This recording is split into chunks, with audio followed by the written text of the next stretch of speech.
Bismillahirrahmanirrahim. Assalamualaikum warahmatullahi wabarakatuh. Alhamdulillahirabbil alamin.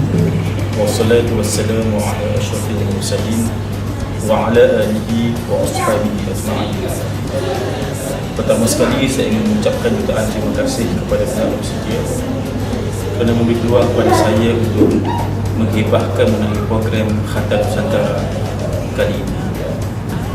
Tuan-tuan dan puan-puan yang saya hormati dan kasihi sekalian, program Khatam Nusantara yang telah dilancarkan oleh Baptisma baru-baru ini merupakan lanjutan dan kesinambungan daripada beberapa ekspedisi dakwah yang telah dilakukan sebelum ini.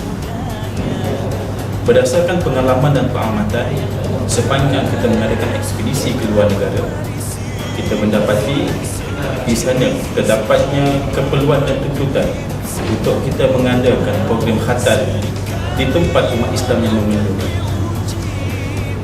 Pada khidmat kita, antara faktor yang menyebab berlakunya kesukaran untuk umat Islam melakukan program khatam di luar negara ataupun saya khususkan di tempat-tempat yang memerlukan, antaranya yang disebabkan kekurangan umat Islam ataupun individu Islam yang boleh melakukan khatam. Di samping itu, kekangan untuk umat Islam yang sudahlah minoriti dihimpit pula oleh kekangan ekonomi, menyebabkan mereka tidak mampu untuk mengkhatamkan anak-anak mereka. Sebagai contoh, di Kemboja umpama, kos berkhatam di sana adalah sekitar $30 ke 40 ataupun sekitar 90 ke 120 ringgit Malaysia. Nilainya lebih kurang sama dengan kos mengkhatamkan anak-anak di klinik swasta di Malaysia, tetapi disebabkan himpitan hidup mereka di sana, mereka nilai seumpama itu dianggarkan cukup tinggi buat mereka. Dan apa yang berlaku ada di kalangan anak-anak umat Islam ini gagal dikhatamkan walaupun mereka telah akil baligh. Menyadari kepentingan dan hakikat tersebut, maka Baptisma telah melancarkan program Khatam Nusantara dengan kerjasama Yayasan Amal Malaysia yang bertujuan untuk membolehkan kanak-kanak ataupun anak-anak Islam ini dikhatamkan. Dan antara tempat yang telah pasti adalah seperti di Kemboja, di Aceh, di Kalimantan, di Maluku, di Mindanao, di Laos dan juga di Vietnam. Tempat-tempat ini, tuan-tuan dan puan-puan sekalian, adalah tempat umat Islam yang agak dhaif dan mereka ini minoriti di tempat berkenaan. Jadi kehadiran kita ke sana sekurang-kurangnya mengurangkan beban mereka dan membolehkan anak-anak ini dikhatamkan di usia yang muda. Tuan-tuan dan puan-puan sekalian, program ini telah mengesyorkan supaya seorang kanak-kanak itu dikhatamkan pada kos RM100.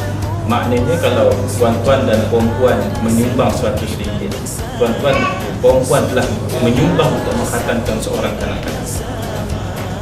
Untuk sebarang maklumat lanjut, tuan-tuan dan puan-puan bolehlah berhubung dengan dua orang koordinator kami, iaitu yang pertama saya sendiri, Dr. Fadli, di talian 019-985-9251, ataupun Dr. Nih Azrizi di talian 012-952-4247. Sebarang bentuk sumbangan ataupun derma bolehlah disalurkan ke akaun seperti yang tertera. Tuan-tuan dan puan-puan saya hormati sekalian, marilah kita menganggap sumbangan ini sebagai salah satu amal jariah kita.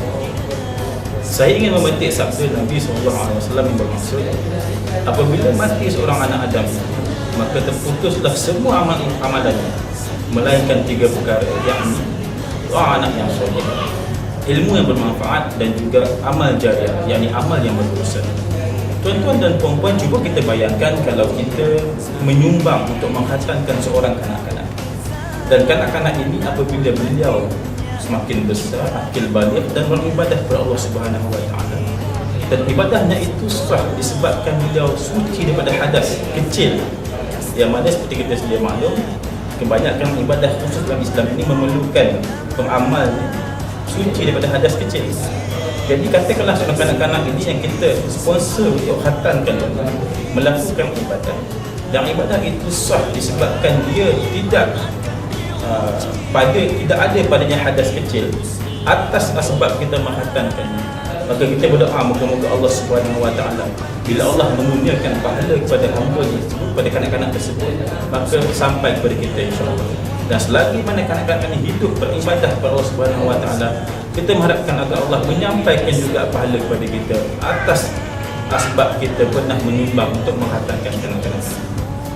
Tuan-tuan dan puan sekalian, sekali saya berharap agar program ini mendapat sokongan daripada seluruh rakyat Islam, umat Islam di negara ini. Sekian, Assalamualaikum warahmatullahi wabarakatuh.